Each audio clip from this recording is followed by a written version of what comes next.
What's going on, everybody? It's your boy J Main, back checking in with the people, back with another video. And today we finally got confirmation on the new date of the PlayStation 5 games reveal event. Now, of course, this event was supposed to take place on June 4th, but given the current events, the George Floyd case, and the protests that was happening all across the world, Sony decided that they wanted to allow other voices to be heard at this time, and rightfully so. Now, I did make a video on the postponed date, and I meant to get around to it, just didn't get a chance to doing it. But I spoke about this on the Press Start podcast. I obviously understood why they postponed the event. It made sense to me. I respected that they wanted to allow other voices to be heard at that time. And clearly, this was a situation that across the world people have felt and wanted to express themselves, including myself. Now, in this update, they talk about how this event will be broadcasted in 1080p 30. That is something that kind of caught me by surprise. I know a lot of the times they'll do a live stream like they did with The Last of Us, and they might live stream at 1080p, and then later on they will upload the 4K version. You can watch that back. What caught me by surprise the most is just that this is supposed to be a showcase for next generation, and 4K for next generation will be the standard. That's something that they actually even been talking about with the PS4 Pro. So I'm almost 100% sure most games will be running at 4K native. So for them to be broadcasting this as something at 1080p probably has more to do with them streaming it. But they also talked about how the production process of this event, with people working at home, it just made it easier for those people working at home to put this together at 1080p. This is supposed to be an hour-long event, so rendering everything at 4K, putting everything together probably was a little bit more time-consuming. But I feel that it should have been at 4K on the stream. Now, as long as they got those 4K trailers available for everything that they will be showing after the event, then I think people will be okay. But the first impression is always the most important, and you want to showcase your games at the best resolutions possible.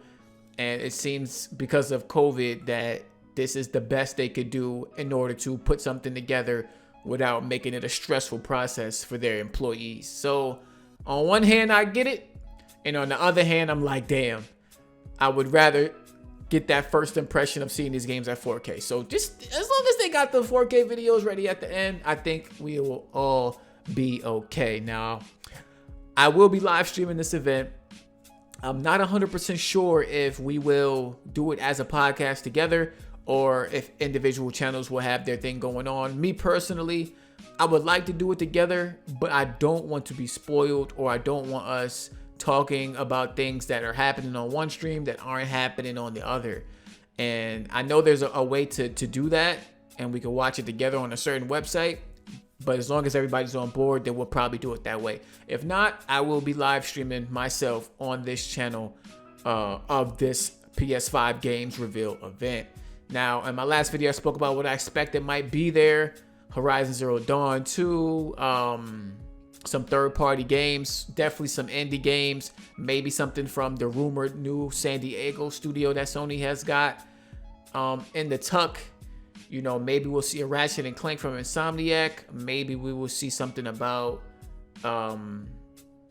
SOCOM, like a nice surprise about that. Who knows what's going on? But overall, I expect them to show us something, a couple things from the first party, and then of course some things from the third party as well.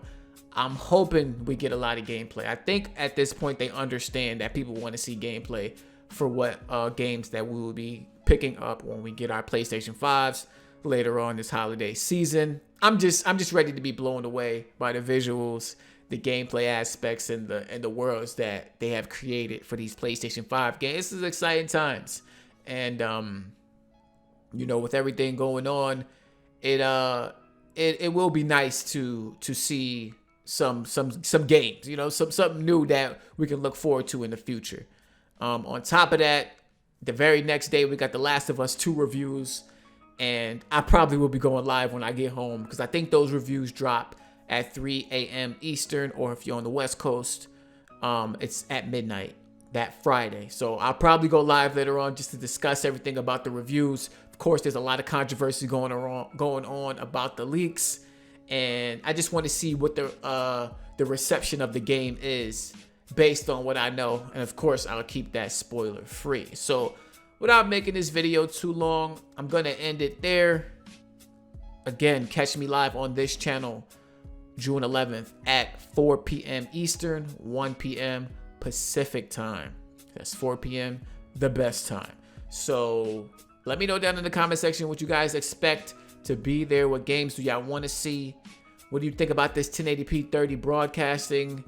And also, let me hear y'all Last of Us 2 predictions in the comments for the Metacritic score. I originally said 93. I kind of want to bump that up a little bit after, hearing about what I've been hearing about the game. But I'm going to stick with the 93 because I still feel like there's going to be some detractors out there. Some butthurt people that got their hands on the game. Just based on how people are in general. I mean, games like Horizon, Uncharted all got low scores. That's just a way of clickbait, People just want to get clicks on their website. So I'm going to get out of here. Of course, rate the video, subscribe to the channel if you're new here, and I'll catch y'all on my next video, which will most likely be this Thursday when I go live for the PlayStation 5 games event. Y'all have a good night. Peace.